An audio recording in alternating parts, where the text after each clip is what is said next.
Loi 4. Dites-en toujours le moins que nécessaire. Plus vous vous laissez aller et plus vous avez l'air banal et peu maître de vous. Même anodines, vos paroles restent originales.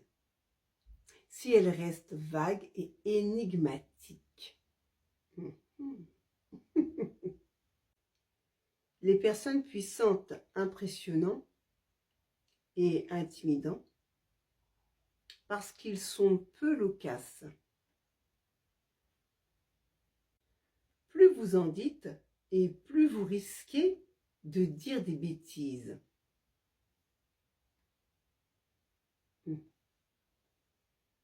Donc dans la loi 4 de ce livre, qu'est-ce qu'il en ressort? C'est plus je suis vague, moins je finis mes phrases, plus je suis un peu lunaire, voire énigmatique, plus je te perds et plus je domine.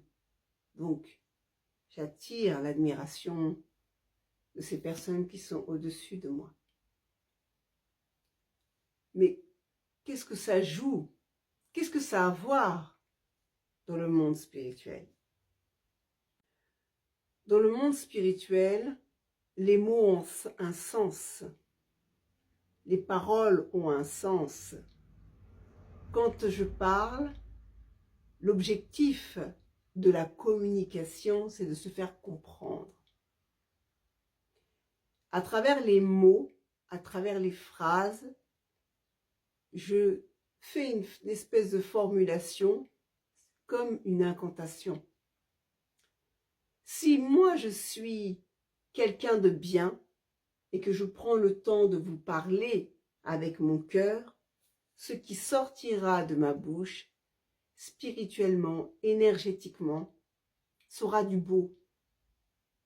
Parce qu'il y a une connexion là et là.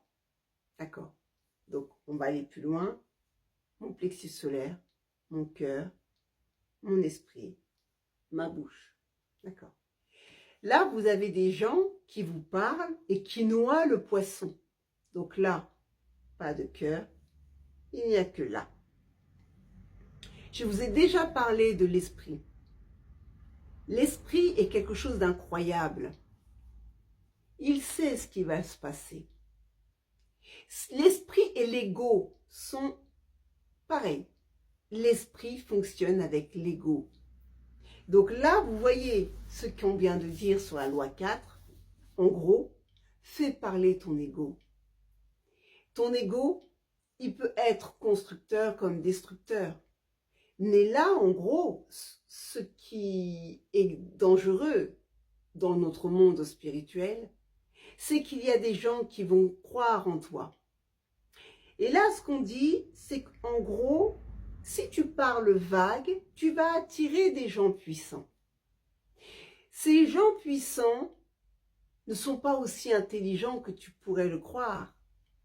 Donc maintenant, vous avez des gens qui peuvent être des chefs, des dirigeants, des présidents, qui vont dire des choses vagues, et nous allons croire à ces choses vagues, et nous allons être embarqués dans ce bateau. Mais si le capitaine du bateau ne sait pas où il va, que va-t-il arriver aux moussaillons et aux passagers qui sont à bord? Nous ne savons pas. Nous allons nous perdre dans la 3e, la 4e et la 5e dimension. À la fin, nous allons nous perdre dans les triangles des Bermudes. Parce que finalement, quand tu ne sais pas où tu vas, tu te perds. À bientôt.